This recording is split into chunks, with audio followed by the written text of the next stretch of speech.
안녕하세요. 저는 지금 아들과 소송 중인, 그래서 하루에도 몇 번씩 마음이 썩어 문드러지는 중입니다. 그 얘기를 하려고 하니 지금도 너무 화가 납니다. 고약한 놈 같으니라고. 저는 없는 집에서 태어나 저와 비슷한 처지의 없는 집 장남과 결혼했습니다.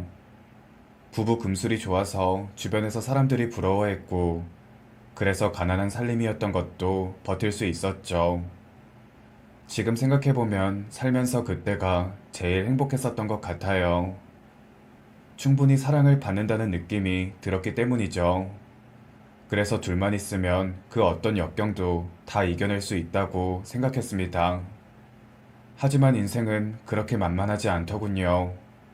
하늘이 우리를 시샘했는지도 모르겠습니다.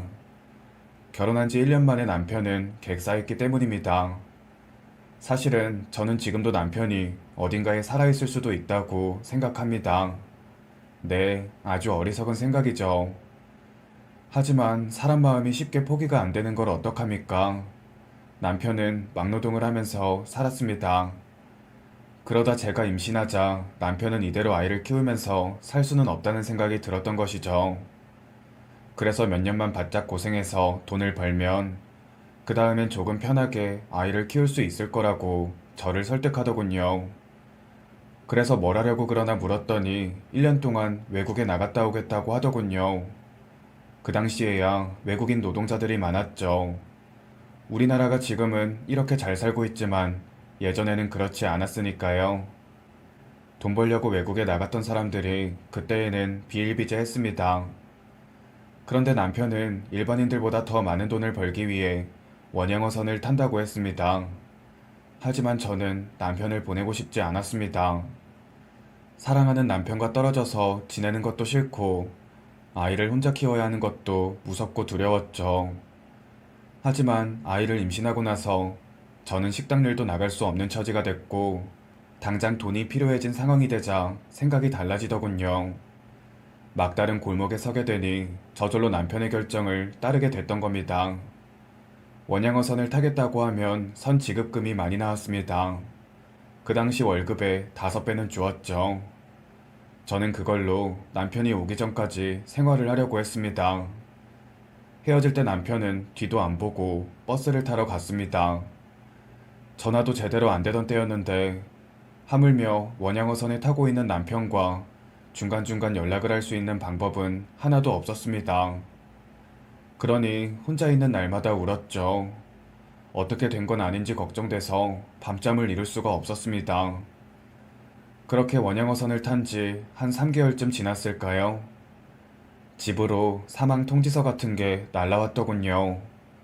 남편은 원양어선을 타고 인도양을 돌아다니다 배에서 죽은 채 발견이 된 것입니다. 하지만 억울한 건 이뿐만이 아니었습니다. 그 누구도 남편의 죽음에 대해 깊이 있게 수사도 해주지 않았죠. 그렇게 원양어선에서 죽어나가는 사람이 한둘이 아니라는 이유에서였습니다. 저는 그 말에 좌절했습니다. 그야말로 하루아침에 객사해버린 남편의 억울함도 저는 풀어줄 수가 없었죠. 이후 저는 아이를 낳고 혼자서 키우기 시작했습니다. 그 누구보다 독하게 마음을 먹어야 했습니다. 그래서 저는 보육원에 아이를 맡겼습니다. 죽어라 일하고 나서 꼭 데려오겠다는 약속을 했죠. 낮에는 남의 집 식모살이를 하면서 일했고, 밤에는 식당과 술집에서 주방 일을 했습니다. 그 사정을 다 알아주었던 주인집 사모가 저를 너무 안쓰럽게 생각했죠. 밤에는 쉬어야 한다고 말이죠. 그래야 아이를 데려와서 살 수 있다고요. 하지만 목구멍이 포도청이었습니다. 하루 벌어 하루 사는 처지에 쉬는 건 제게 사치였죠. 그런 저를 보시더니 사모님이 어느 날 저를 조용히 안방으로 부르시더군요. 아이를 생각해서라도 건강을 챙겨야지. 그러다 큰일 나. 일을 조금만 줄여요. 우리가 그만큼은 더 줄게. 알았죠? 그리고 이것도 받아요. 이건 내가 정말 어렵게 받은 거야. 나도 사실은 잘 모르는 거지만 회사 주식이라는 거야. 이거 100주인데 아이가 보육원에서 나올 때쯤, 아니 결혼할 때쯤엔 그 주식에 많이 올라 있을 거라고 하니까 꼭 가지고 있다가 정말 필요할 때 팔아서 써요. 알았죠? 저는 그 당시 아무것도 모르고 그 하얀 주식 종이를 받았습니다. 그게 묵혀두면 돈이 된다고 하길래 정말 장롱 속 제일 구석에 숨겨두고 있었죠. 그런데 그거 하나 집에 있다고 마음이 든든하더군요. 왠지 모르겠어요. 우리 집에 큰 보물이 있는 것처럼 말이죠. 어찌됐든 주식을 집에 들이고 나서 아이가 초등학교 고학년이 됐을 때 보육원에서 데리고 나왔습니다. 참 감회가 새롭더군요. 너무 꿈만 같았습니다. 그래서 한동안은 얼굴만 만지고 잡고 삼시세끼 고기를 해먹였죠. 처음에 아들은 저와 말도 잘 못했습니다. 어색했죠. 그 분위기를 깨려고 얼마나 노력했는지 모르겠습니다. 하지만 아이는 보육원에 자라서 그런지 말수가 적고 수줍음이 많더군요.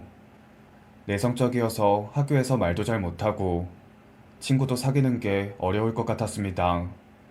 그래서 밝게 키우려고 노력했죠. 하지만 아이는 전학온 학교에서 왕따를 당했다고 하더군요. 그 이유를 듣고 저는 가슴이 찢어지는 것 같았습니다. 집이 가난하다는 이유였습니다. 엄마가 다른 집 식모로 살고 있다는 것도 아이가 왕따를 당하고 따돌림을 당해야 하는 이유가 됐던 것이죠. 저는 저 때문에 무시당해야 했던 아들을 매일 안아주었습니다. 그래서 저 그 사실 알고 나서부터는 아들한테 무조건 브랜드 옷만 입혔습니다. 그래야 아들의 기도 살고 친구들한테 무시도 안 당할 것 같아서 말입니다. 생활비가 늘 부족해서 제 옷은 늘 시장통에서 제일 싼 옷이었지만 견딜 수 있었습니다. 아들이 점점 밝아지는 것 같아서 말이죠.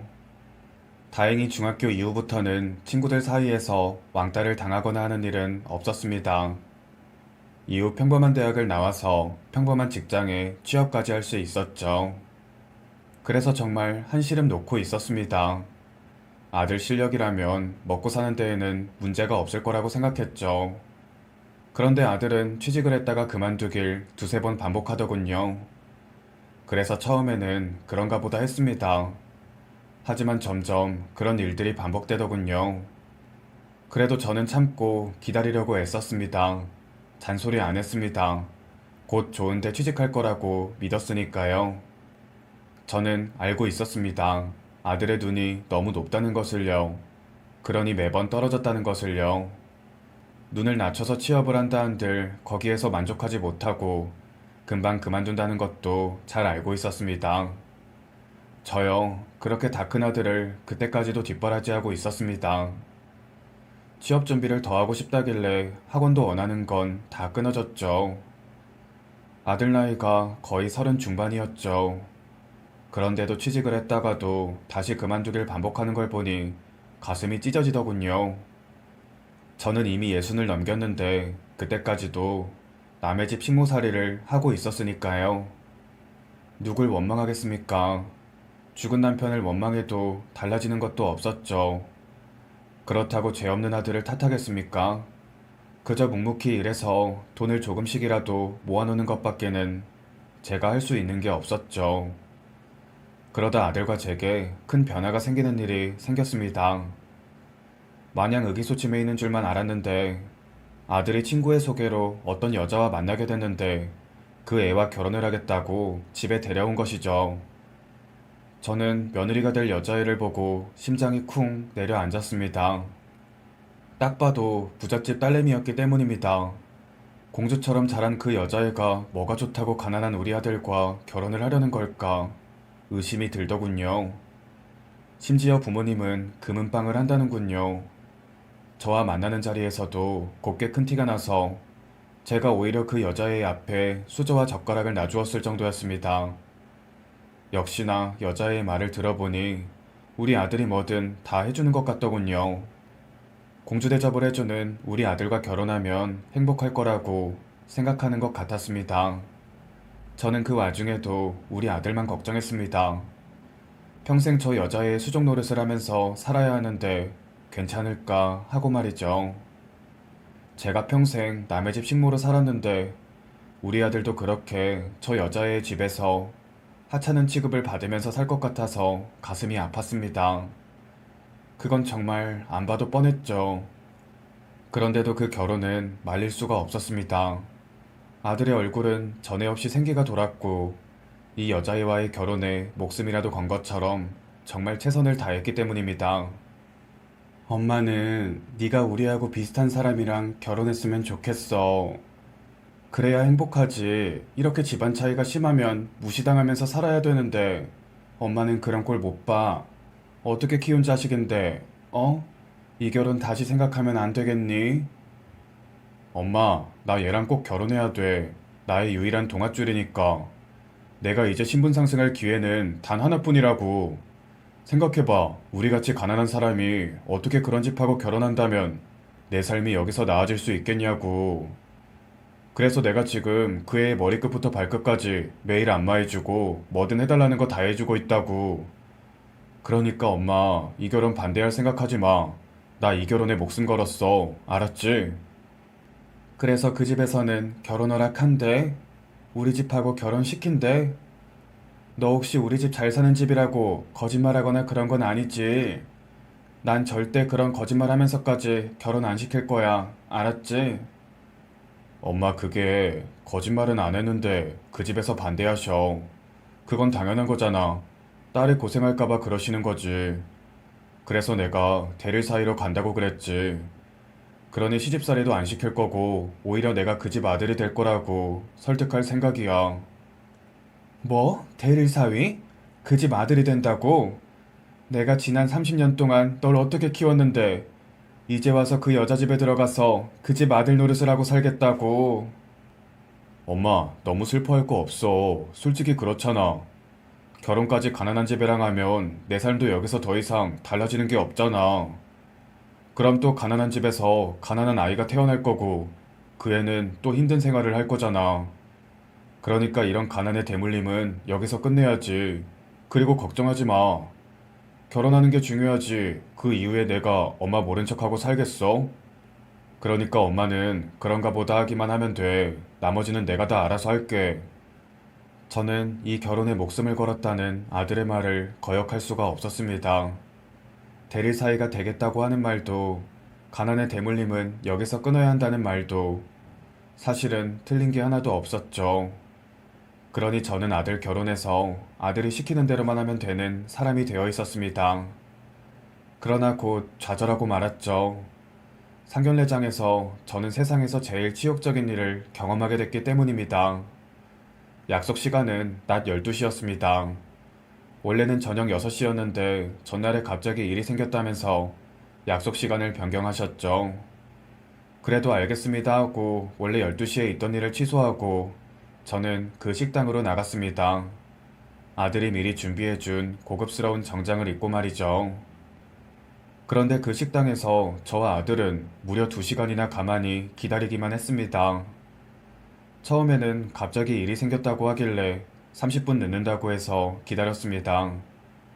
밥도 안 먹고 말이죠. 그런데 1시간이 지나도 안 오더군요. 아들한테 다시 전화해보라고 해서 해봤더니 이제는 미안한 기색이 전혀 없이 그 정도도 못 기다린다는 식으로 말을 하는 것 같더군요. 결혼도 안 했는데 아들은 벌써 사돈어른에게 혼인하고 있었습니다. 그렇게 2시간을 가만히 앉아서 기다렸죠. 식당 사람들이 왔다 갔다 하면서 눈치를 살필 정도였습니다.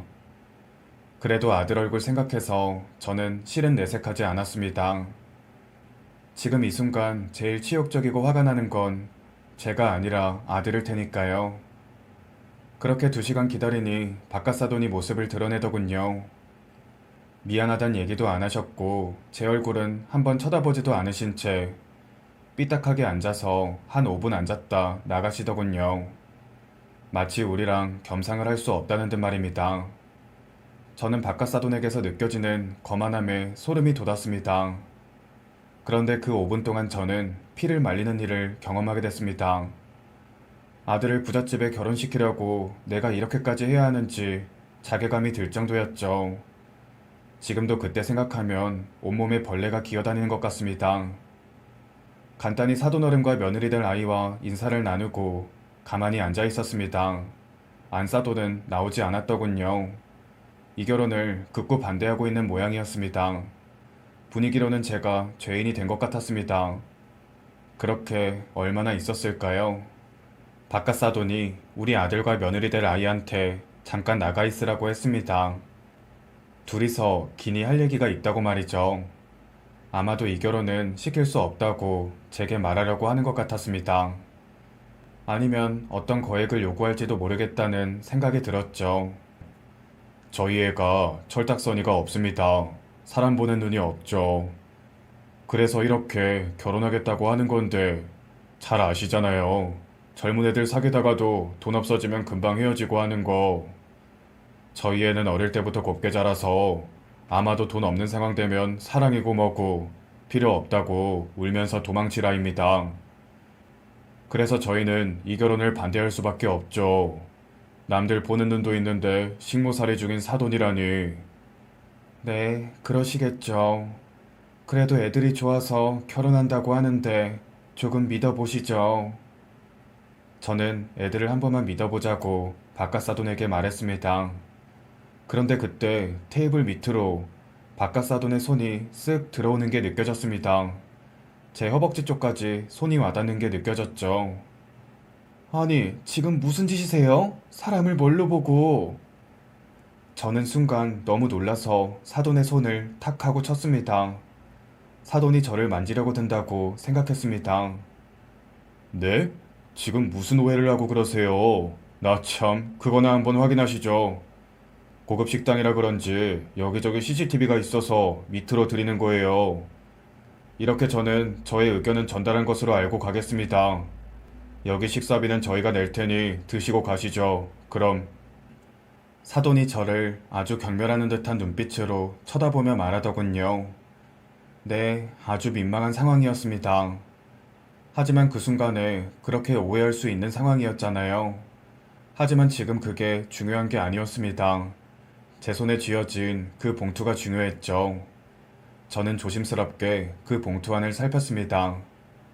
그리고 그 봉투를 열어보고 나서야 알았습니다. 그 집에서는 저희와 엮이고 싶어 하지 않는다는 것을요.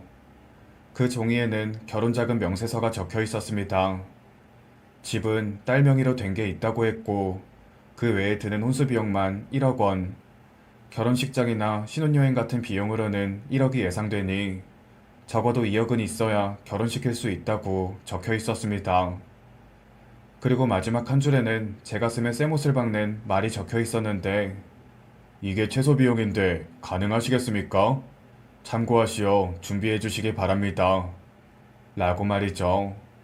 그 종이를 보니 눈물이 났습니다. 돈도 돈이지만 이런 취급을 받아야 한다는 게 말입니다. 저한테도 이렇게 막대하는데 아들한테는 얼마나 막대하실까 걱정이 됐습니다. 이후 아들이 들어왔고 저희는 곧바로 집으로 돌아갔습니다. 그리곤 그 종이에 적힌 걸 보여줬죠. 아들은 2억만 있으면 결혼할 수 있다는 생각이 들었는지 오히려 기뻐하더군요. 정말 어이가 없었습니다. 우리 집에 돈이 어딨다고. 아들은 제가 퍼도 돈이 나오는 줄 아는 것 같았습니다. 툭하면 제가 식모로 일하는 그 집에 가서 빌려오라고도 했으니까요. 그날 밤 저는 밤잠을 설쳤습니다. 돈이 있어야 결혼을 시키죠. 그러다 문득 30년 전에 받아놓은 주식이 떠올랐습니다. 그때 사모님이 오래 묵혀두면 아들 결혼 자금은 될 거라고 하셨던 그 말이 떠오른 것이죠. 왜 그동안 제가 그 생각을 못하고 살았는지 사모님이 내 앞니를 내다보시고 이런 걸 주신 것만 같았습니다. 그래서 그 종이 주식을 들고 저는 무작정 증권은행으로 갔습니다. 그러자 정말 놀라운 일이 벌어지더군요. 그 돈이 정말 무려 1억 원으로 늘어나 있었던 것입니다. 저는 주식에 쓰인 한자어 때문에 그 금액들이 얼마인지도 몰랐습니다. 그걸 팔아도 기껏해야 몇 천만 원, 아니 몇 백만 원이라도 됐으면 했죠. 그런데 이렇게 큰 금액이 되어 있었으니 너무 놀라웠습니다. 지금은 돌아가셨지만 옛날 그 사모님이 떠오르더군요. 아들이 보육원에 있다는 사실을 듣고는 그 어느 사람보다 저를 안쓰럽게 여기셨었는데 지금 생각해보면 옛날의 부자들은 그렇게 인정이 많았던 것 같습니다. 늘 제게 신경을 많이 써주셨었으니까요. 어찌됐든 저는 어리둥절해서 그 은행을 나왔습니다. 그 정도면 아들을 결혼시킬 수 있겠다 싶더군요. 물론 1억을 더 대출을 받아야 했습니다. 그런데 그때 바깥사돈에게서 전화가 걸려왔습니다. 한번 만나자고 말이죠. 저는 1억은 마련했으니 조금만 더 시간을 달라고 양해를 구할 생각이었습니다. 그러면 아이들 결혼시킬 수 있다고 말이죠. 그래서 기쁜 마음으로 그 전화를 받고 약속 장소로 향했습니다. 그런데 이번에는 사돈하고 아들하고 며느리도 먼저 와 있었습니다. 하지만 표정은 그때보다도 더 안 좋아 보이더군요. 저를 쳐다도 보지 않았습니다. 먼저 와 계셨네요. 무슨 일이신지. 저는 바깥사돈과 인사를 나누다가 테이블 밑에 있는 정체 모를 하얀색 비닐을 보고 깜짝 놀랐습니다. 거기에 쓰레기 종량제 봉투가 있었기 때문입니다. 아니, 그게 다 뭔가요? 쓰레기 종량제 봉투가 왜 거기에... 식당 직원이 청소를 하다가 마셨나? 저는 혼자서 중얼거렸습니다. 아무래도 거기에 쓰레기 종량제 봉투가 있을 만한 이유는 떠오르지 않았죠. 그래서 고개를 밑으로 숙여서 그걸 꺼내려고 들었습니다. 그런데 그때 그 안에 담겨있는 걸 보고 저는 까무러치게 놀라고 말았습니다. 종량제 봉투 안에 담겨있는 건 다름 아닌 5만원짜리 지폐들이었던 것입니다. 순간적으로 저는 놀랐습니다.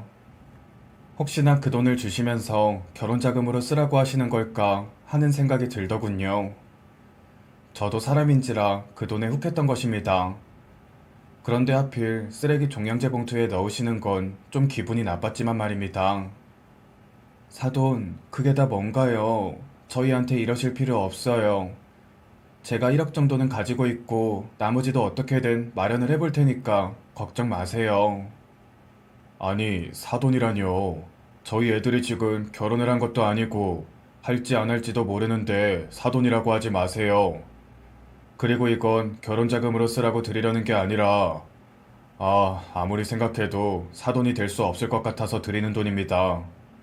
이해가 잘 안 되시는 것 같은데요. 저희는 애들하고는 어느 정도 얘기가 됐습니다. 그러니까 저희 애가 절대로 헤어질 수 없다고 하니까 저희도 어쩔 수 없이 져주긴 하는 겁니다. 저희도 많이 생각했어요. 이 돈 드릴 테니까 저희 애들하고 연을 끊어주세요. 그동안 아들 키워준 수고비라고 생각하시고 드리는 거예요. 아셨어요? 그게 다 무슨 말씀이세요? 연을 끊으라고요? 저는 그 말을 듣고도 무슨 말인지 이해가 안 됐습니다. 게다가 애들하고도 얘기가 다 끝났다니요. 그렇다면 우리 아들도 나와 연을 끊겠다고 했다는 말이었죠. 아니 어떻게 아들이 나한테 그럴 수 있는지. 무슨 말을 해야 할지 머리가 하얗게 백지 상태가 되더군요. 제가 너무 어이없어 하자 바깥사돈이 혀를 끌끌 차면서 나머지는 아들 보고 알아서 설득하라고 딸의 손을 끌어내면서 밖으로 나가버리더군요. 아들아, 이게 다 무슨 말이야? 너도 그 말에 동의했다는 거야? 어? 내가 너를 어떻게 키웠는데 연을 끊겠다고? 너 정말 이렇게까지 해서 결혼해야겠어? 엄마, 너무 그렇게 생각할 거 없어. 연을 끊는 게 뭐 어때서? 어차피 엄마는 나 보육원에서 자라게 했잖아. 그때처럼 잠깐만 내가 그 집에서 자란다고 생각해. 그게 뭐가 어려워? 봐봐, 이 돈들.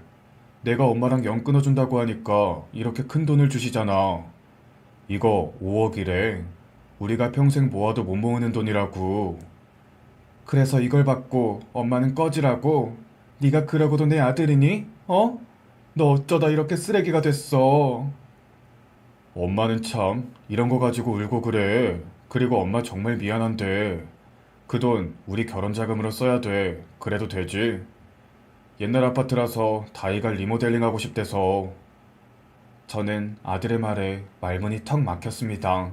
눈물도 안 나오더군요. 제가 이런 아들을 낳고 미역국을 먹었다니. 정말 제 가슴을 사무치게 만드는 건 사돈도 아니고 며느리도 아닌 내 아들이었던 것입니다. 네, 저는 30년을 헛살았습니다. 아들 다른 집 애들한테 무시당할까봐 제일 좋고 비싼 브랜드 옷 입혀가면서 살았죠. 저는 팬티 하나도 사지 못해서 바늘로 구멍을 꼬매가면서 입고 말입니다. 그래도 아들 키우면서 참 행복했는데, 그렇게 고생해도 하나도 힘들지 않았었는데, 지금 보니 제가 참 아들을 잘못 키운 것 같더군요. 저는 너무 화가 나서 그 길로 아들을 팔아버린 셈 치고 나와버렸죠. 아들이 제 손을 붙잡지도 않았습니다. 그저 그 쓰레기 봉투 안에 담겨있는 5만원권을 꼭 안고 있었죠.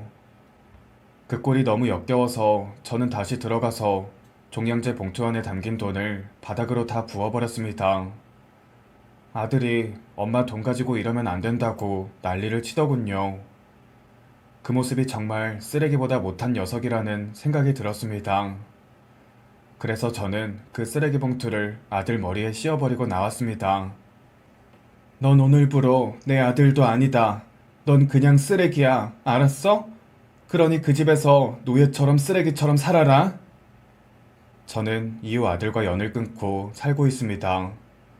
다행히 주식으로 판 1억 원은 아들한테 주지 않았고 그 돈으로 겨우 작은 방을 전세로 살고 있죠. 정말 비참했습니다. 아들한테 배신당해서 이렇게 버려지다니. 그러던 어느 날 저는 제가 일하는 댁의 사모님에게 이 어이없는 사연을 다 얘기하게 되었습니다. 분명 상견례 한다고 했는데 그 다음 어떻게 됐냐고 물으시니 이런저런 얘기를 다 하게 됐던 거죠. 그런 저의 어이없는 사연을 들으시더니 나이가 지긋하신 사모님은 눈물을 뚝뚝 흘리시면서 뜻밖의 얘기를 해주시더군요. 불효소송을 내라고 말입니다.